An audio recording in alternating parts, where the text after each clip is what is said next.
Huwag na, tinan mo siya. Ah, Huwag na, parang hindi ka naman kaya ng... Nadine Lustre nagsalita na sa pagkakasangkot niya sa grupo ng kulto sa Socorro Bayanihan Services Incorporated sa Surigao del Norte na pinamumunuan ni Senior Aguila at ito ang kanyang naging revelasyon.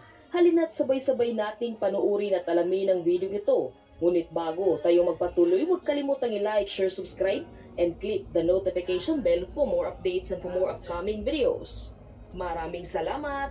Turing ka ng kaibigan ng kapihan dahil nakarating ka ngayong araw na ito. Kasama na rin ang kanyang gwapong boyfriend. Usap-usapan ngayon sa mundo ng social media ang mga larawan at video na kumalat na ngayon online.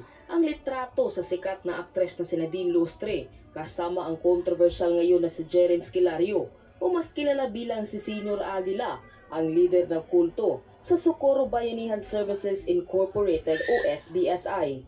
Ayon pa ng mga netizens, naging biktima lamang raw ang aktres at napaniwala sa isang grade 7 lamang raw ang natapos. Kasi nga naman daw, kung meron umano silang artistang maihaharap lalo na sa kanilang grupo, ay malamang kapani-paniwala ang kalokohan ni Senior Aguila at upang makalikom pa ng mas maraming miyembro at tagasunod ng kanilang mga nais na ipagawa. Matatandaan ring ibinulgar ni Senator Risa Hontiveros na isa umano ito sa kanyang mga sikreto upang mas maging matatag pa at kapani-paniwala na siya ay isang maimpluwensyang tao.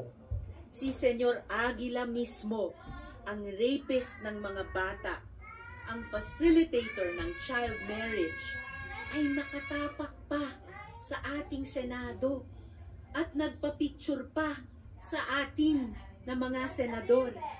Sila po ay nagtatanim ng impluensya nila sa Manila at sa iba pang bahagi ng bansa.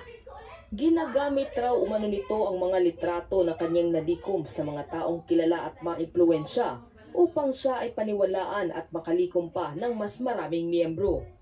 Samantala nagsalita na ang aktres na si Nadine Lustre sa pagkakasangkot niya sa grupo ng kulto sa Socorro Bayanihan Services Incorporated o SBSI na pinamumunuan mismo ni Senior Aguila. Ayon sa kanya, maski umano siya ay nagulat sa kinahahantungan ng grupo ni Senior Aguila, lalo na ang mga kumakalat ngayon na impormasyon na siya raw ay sangkot sa grupong ito.